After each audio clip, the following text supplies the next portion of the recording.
kapatid, sumainyo ang Panginoon. At sumainyo rin. Ang mabuting balita ng ating Panginoon ay ito ni San Lucas. Papuri sa iyo, Panginoon.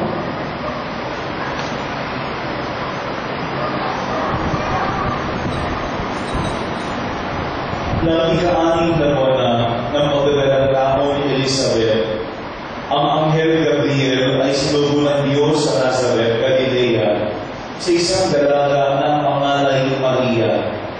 Siya ay nakatakdang ikasal ni Jose, isang lalaking buhat sa lipi ni Haring David. Paglapit ng Anghel sa kinaroroonan ng dalaga, dinaing niya ito, "Matuwa ka, ikaw ay kalugod sa Diyos," wika niya. "Sumasa iyo ang Panginoon." Nagulumihanan si Maria sa dayong pangungusap at inisip niya mabuti kung ano ang pahulugan niyon. Kaya sinabi sa kanya ng Anghel, "Huwag kang matakot, Maria, sapagkat kinalulugan ka ng Diyos. Makinig ka, ikaw ay maglilihi at manganganak ng isang lalaki, at siya'y tatawagin mo Jesus. Magiging dakila siya at tatawagin anak ng kataas-taasan. Ibibigay sa kanya ng Panginoong Diyos ang trono ng kanyang amang si David. Maghahari siya sa angkan ni Jacob magpakailanman, at ang kanyang maghahari ay walang hanggan." "Paano mangyayari ito, gayong ako'y dalaga?" tanong ni Maria. Sumagot ang Anghel, "Bababa sa iyo ang Espiritu Santo at liliniman ka ng mapagalihan ng kataas-taasan. Kaya't banal ang ipanganganak mo at tatawagin anak ng Diyos." Natataan mo ang iyong kamag-anak na si Elizabeth. Alam ng lahat na siya'y baog, ngunit naging siya sa kabila ng kanyang katandaan. At ngayon, ika-anim na buwan na ang kanyang pagdadalang tao, sapagkat walang hindi mapangyayari ang Diyos. Sumagot si Maria, "Ako'y alipin ng Panginoon, mangyari sa akin ang iyong sinabi." At nilisan siya ng Anghel. Mga kapatid, ito ang mabuting balita ng ating Panginoon. Pinupuri ka namin, Panginoong Jesucristo. Muli mga kapatid, magandang gabi po sa inyong lahat.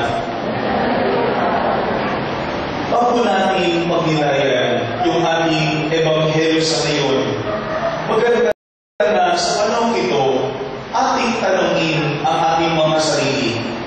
Meron ba tayong karanasan na kung saan sa isang pangyayari o sa isang tugon natin, nagbago yung ating buhay?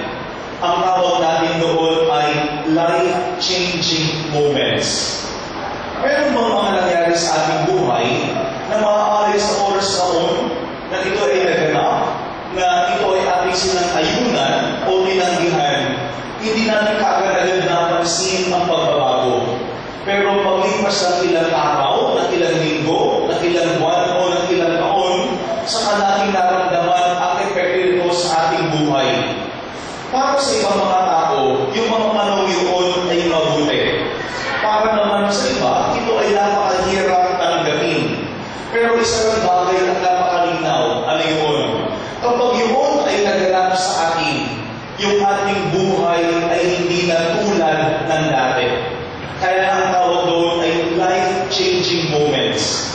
Maaaring nung ikaw ay kinasal, maaaring nung ikaw ay sumang-ayon sa papasok sa loob ng seminaryo, maaaring nung panahon yun, mayroong mangyayari na ikaw ay nagkatanggap ng balita na nawalan ka ng hanap buhay, o kaya mayroong isang mag-anak na sumakabil ng buhay, o maaaring mayroong kang isang bagay na hinihintay at naging iba yung mangyayari o yung naging resulta. Ito yung mga life-changing moments para sa atin. Sabi nga nila, kapag ito nagaganap sa ating buhay, mayroong dalawang posibleng reaksyon ang tao. Yung una, maaaring tayo ay tumakbo at umalis. May ibang mga tao ganyan. Kapag hindi matanggap-tanggap yung nangyari sa kanilang buhay, ano ang gagawin? Lalayo na lamang, tatakas na lamang, o maaaring hindi nga talaga physically umaalis o tumatakbo, pero ang problema doon, they pretend these things do not exist. Halimbawa, kapag tayo nakatanggap ng balita mula sa doktor na tayo ay merong karamdaman, may mga pagkakataon we undergo the denial period. Panginoon, baka hindi yan ang totoo. Panginoon, baka nagkamali yung doktor sa kanya sinabi sa akin. May mga pagkakataon we try to deny what is happening to us. O kaya naman, maaaring nandoon na, pero yung ating buhay ay nasa nakalipas pa. Halimbawa, dyan nagkakaroon ng problema. Kung yung tao, halimbawa, ay meron ng asawa, meron ng mga anak, at meron ng pamilya, pero ang kanyang buhay araw-araw ay nagmimisulang binata at dalaga pa rin. Para wala pa rin pakialam. Para kapag naimbitahan, oo kaagad. Hindi na kinakailangan isipin pa kung ano mga epekto noon sa kanyang pamilya o mga mahal sa buhay. May mga tao na kapag nangyari yung mga life-changing moments, ano ang kanilang ginagawa? They run away from them. Maaaring na physically, but maaaring emotionally. Pero yung pangalawa na ating maaaring na maging reaksyon is that we can embrace these moments positively. Ano ibig sabihin noon? May mga tao na kapag ito'y nilanap sa kanilang buhay, they recognize it. Talagang kanilang dayakapin ang bagay na yan. At totally mababago yung kanilang pag-iisip, yung kanilang pagkikitungo sa kanilang kapwa, at magiging bago rin yung kanilang mamimitiin o pangarap sa buhay. Kung dati iniisip mo lamang, ano ba yung aking pwedeng gastusin? Pero nung ikaw ay nagkaroon ng pamilya, iniisip mo na ano ba yung aking pwedeng maipon para sa kinabukas ng aking asawa at mga anak. Ito yung dalawang reaction daw na ating pwedeng gawin kapag mayroong mga life-changing moments sa ating buhay. Either we run away from them or we face them and embrace them positively. Ito po yung ating ebanghelyo sa ngayon, mga kapatid. Si Maria, dinalaw ng Anghel Gabriel. Definitely, yung bagay na yan is a life-changing moment for Mary. Hindi lang sa kanya, no? Kundi para sa ating lahat. At pagkatapos ng pagdalo sa kanya ng Anghel, yung kanyang buhay will never be the same again. Hindi na katulad ng dati. Pero mga kapatid, sa mga-aming na gabi ng ating simbang gabi, dalawang bagay ang ating pwedeng matutunan sa ating ebanghelyo sa ngayon. Una, pinapakita dyan yung plano ng Panginoon. Alam mo niyo mga kapatid, sa ating ebanghelyo, binigyan ng Anghel Gabriel kay Maria ang mga bagay nito. Ang sabi sa kanya, huwag kang matakot, Maria, sapagkat kinaluludan ka ng Diyos. Makinig ka. Ikaw ay maglilihi at manganganak ng isang lalaki, at siya'y tatawagin mong Jesus. Magiging dakila siya at tatawaging anak na kataas-taasan. Ibibigay sa kanya ang amang Israel at maghahari siya sa angkanang hakog magpakailanman, at ang kanyang paghahari ay walang hanggan. Marinang sinabi ng Anghel kay Maria na yung sanggol na sisilan niya ay hindi ordinaryong sanggol. Ano sinasabi doon? Maghahari siya. Siya ang magiging manunuos ng sanlibutan. Mga kapatid, ito po yung ating pansinin una sa ating ebanghelyo. Sa ating ebanghelyo, pinakita dyan na si Maria, meron siyang plano. Pero anong pinakita dyan? Una, yung anghel ng Diyos nagsabi kay Maria habang siya ay wala pang relasyon kay Jose. Hindi pa sila kasal. Sila ay nakakata lamang kasal. Isang bagay na nakabibigla. Dalaga, magdadalang tao. Pangalawa, sino ang kanyang papakasalan? Si Jose, isang ordinaryong karpentero ng panahon yun. Hindi nga isang profesional, hindi nga isang propeta, o hindi nga isang guro sa sinagoga, kundi isang karpentero. Hindi lang yan. Ang sinabi dito, si Maria ay mula sa isang maliit na bayan na ang pangalan ay Nazareth. Hindi kilala katulad ng Jericho. Hindi bayan na kanya-kanya dahil maraming tao magagaling mula doon. Kaya nga nung si Cristo ay nangangaral, alam sabi ng ibang mga tao, can anything good come from Nazareth? Ito yung mga bagay na nakabibigla, no? Babaeng dalaga, mga anak. Ang kanyang mister ay karpintero na nakasimple na hanap buhay. Ang kanyang tahanan ay napakatahimik, simpleng-simple, sa maliit na bayan ng Nazareth. Pero hindi po na paalaala sa akin. May mga pagkakataon na yung ating ina-expect, yung ating mga naiisip, ay baka hindi yun ang plano ng Panginoon. Baka hindi yun ang iniisip ng Diyos. Mga kapatid, hindi po na paalaala sa atin. Sino ba ang makapag-iisip na sa oras na yun, sa lugar na yun, sa babaeng yun, doon magaganap ang katuparan ng pangako ng Diyos? Yan din po na paalaala sa atin. May mga pagkakataon ba sa ating buhay, lahat plansyado na, no? Lahat nakaplano na. Pero kapag dumating ba yung plano ng Panginoon sa atin, tayo ba ay nabibigla? Tayo ba ay namamangha? Maaari sinasabi natin, Panginoon, hindi ko yan napaghandaan. Panginoon, hindi yan ang aking inaasahan. Panginoon, hindi po ito yung aking pinapangarap sa aking buhay. Alam niyo kanina, ako'y nag-isa ng tanghali sa isang bangko sa Makati. Ano yung sa kong kaibigang babae na asawa ng empleyado doon. Siya ay nagsimba. Last month, siya ay lumapit sa akin dahil siya ay na-diagnose na mayroong breast cancer, stage 1. Kanina, nung siya ay kausap ko, ang sabi niya sa akin, Father, last week po sana nakatakda yung aking pang-anim na chemotherapy. Sabi niya sa akin, pero Father, sabi ng doktor, mahina daw po yung aking katawan. Kailangan magpahinga po ng kaunti yung aking liver. Kaya ibig po na sa linggo ito yung aking chemotherapy, baka daw po next week o 2 weeks from now. And then siya ay lalo pa. Ang sabi niya sa akin, Father, nakaplano na ako eh. By February, tapos na sana yung chemotherapy ko. Ang napakahirap, kailangan i-prolong ko pa yung aking chemotherapy. Kailangan hawakan ko pa yung panahon para ako mag-undergo ng bagay nito.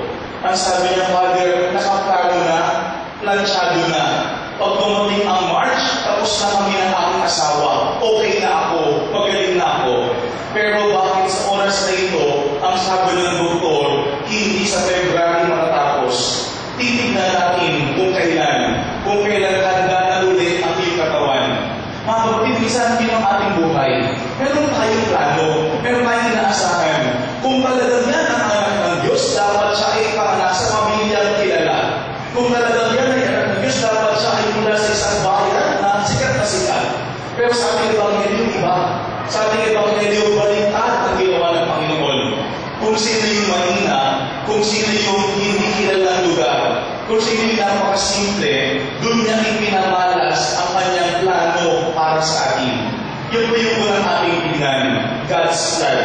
Sa ating buhay ba, tayo ay nakaranas ng pagkabigla?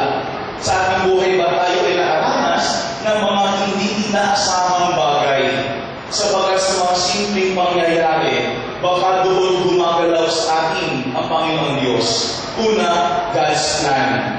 Pangalawa, panghuli mo sa ating Ebanghelyo, Mary's response. Ang katugunan ni Maria. Alam niyo, nagtataka ako, sa lahat ng sinabi ng anghel, kung talagang naunawaan ba ni Maria ang mensahe sa kanya ng Panginoon. No? Ang dami-dami. Inisa-isa yan ng anghel na yung kanyang anak magiging tagapagligtas, yung kanyang anak ay malulubos mula sa angkan ni David. Lahat ng iyon inisa-isa niya. Pero maaaring hindi kaya sa kalawin ng utak ni Maria ang lahat ng bagay na yan. Pero mga kapatid, maganda po yung ending ng ating Ebanghelyo. Ano ang sabi doon?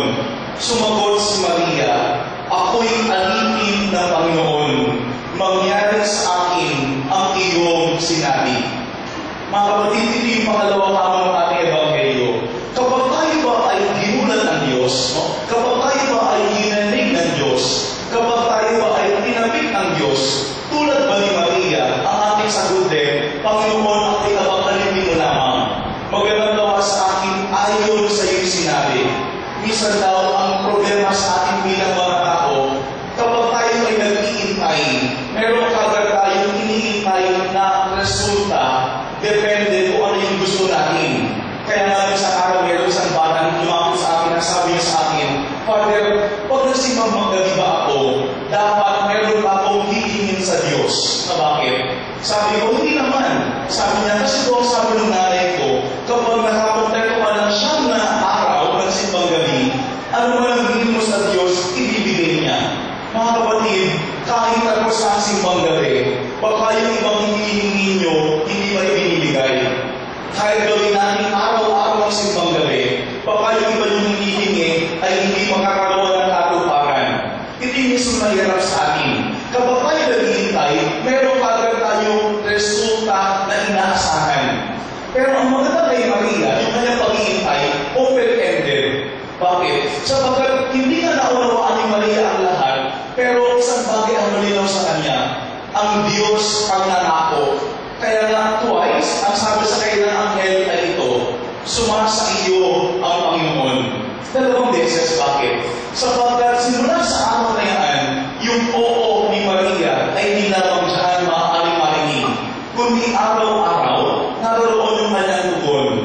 Pero ito yung pangalawang hamon sa atin. Si Maria yung kanyang tugon ay bunga hindi ng kanyang pangarap, kundi bunga ng kanyang pagtitiwala sa Panginoon.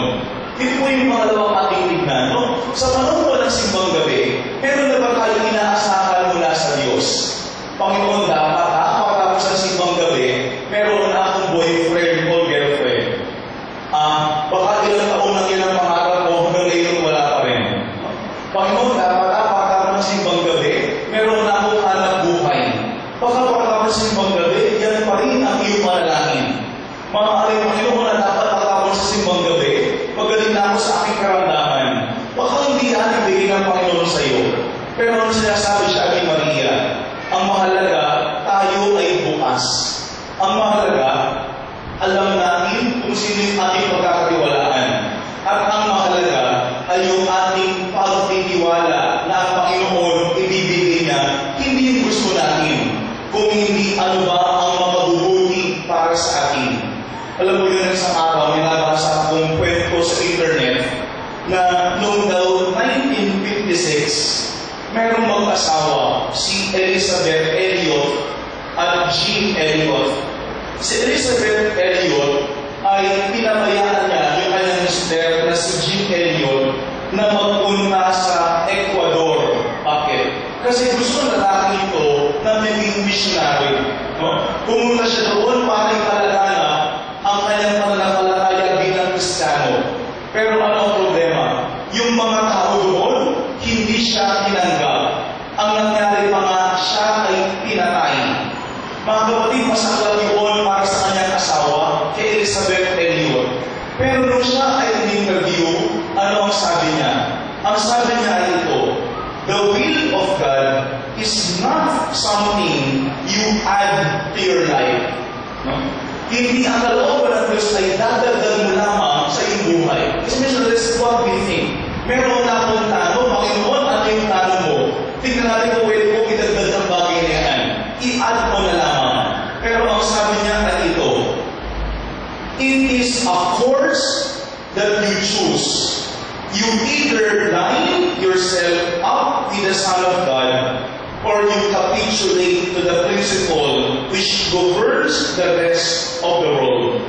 Ibig sabihin, mamimili tayo araw-araw na kung yung bang ugali ng Diyos ang siyang ating tutularan, o yung mga pinahahalagahan ng mundo at ang ating paligid ang siyang ating yayakapin. Sa ating Ebanghelyo, mga kapatid, ang niyakap ni Maria ay ang kalooban ng Diyos. Maaaring ng panahon yun, ito'y hindi popular. Nung panahon yun, ito'y nakakatakot.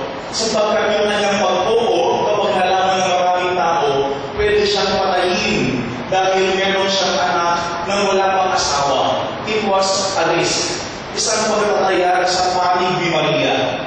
Pero sa ating Ebanghelyo, ano ang sinasabi dyan? After that incident, the life of Mary will never be the same again. Sa ating buhay, mga kapatid, meron tayong life-changing moments. Pero yung mga ating life-changing moments ay heart-changing moments din. Sapagkat kapag hindi nagbago yung ating puso, kahit may mga life-changing moments, hindi yan maaaring makatulong sa pag-unlad ng ating buhay. Sa gabi nito, ipanalangin natin, katulad ni Maria, ating makita ang plano ng Diyos. At pangalawa, katulad ni Maria, ating matanggap na may kabukasan at pagtitiwala ang plano ng Panginoon sa ating buhay. Let those life-changing moments be also heart-changing moments in us.